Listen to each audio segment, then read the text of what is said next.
South India shopping mall, the wedding మంత్ర, సరికొత్త wedding collection, south India shopping mall. తనను 3 ఏళ్లు వాడుకుని పెళ్లి చేసుకోవాలని అడిగితే ముఖం చాటేస్తున్నాడని ప్రియుడి ఇంటి ముందు ప్రియురాలు ధర్నాకు దిగింది. తనకు న్యాయం చేయాలంటూ ప్రియుడి ఇంటి వద్ద ఆందోళన చేసింది యువతి.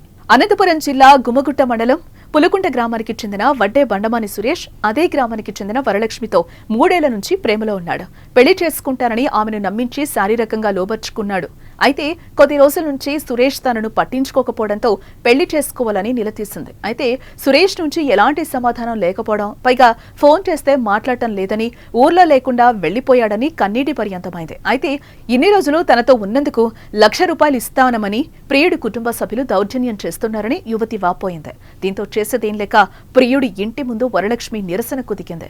తనకు న్యాయం చేయాలంటూ కుటుంబ సభ్యులతో కలిసి బైఠాయించింది. అనంతరం సురేష్ పై పోలీసులకు ఫిర్యాదు చేసింది. అయితే పోలీసులు న్యాయం చేస్తామని హామీ ఇవ్వడంతో నిరసన విరమించింది. నేను పులుకుంట గ్రామంకి చెందిన వరలక్ష్మి, అనంతపురం జిల్లా. నేను చదువుతుంది మలకమూరులో, అంత కర్ణాటక ఎడ్యుకేషన్ అంతా చదివింది. పులుకుంట గ్రామంకి చెందిన సురేష్ అనే వ్యక్తి నన్ను ప్రేమ పెళ్లితో పెళ్లి చేసుకుంటానని నమ్మించి మోసం చేసి ఇప్పుడు దొంగచాటుగా తిరుగుతున్నాడు. వాళ్ళ అమ్మ నాన్నల మాటలు నమ్మి ఇప్పుడు నన్ను వద్దు వద్దు అంటున్నాడు. డబ్బులు పరిస్తాము అని పంచాయతీ చేసి నా జీవితాన్ని నాశనం చేయాలనుకుంటున్నారు.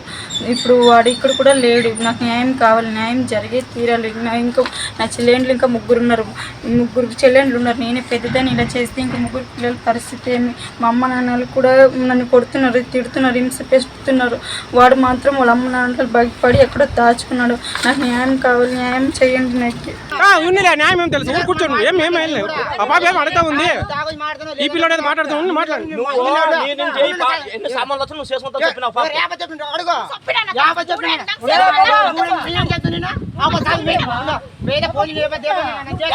నమ్మించి మోసం చేసి ఇప్పుడు దొంగచాటుగా తిరుగుతున్నాడు.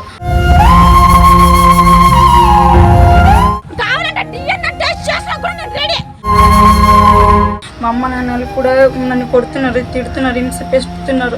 వాడు మాత్రం వాళ్ళ అమ్మ నాన్నలు బయటపడి ఎక్కడో దాచుకున్నాడు. నాకు న్యాయం కావాలి, న్యాయం చేయండి. నాకు నా పరిస్థితి బాగాలేదు. పోలీస్ స్టేషన్ వారం రోజులు వాళ్ళు కూడా కేసు తీసుకోవడం లేదు. అక్కడ కూడా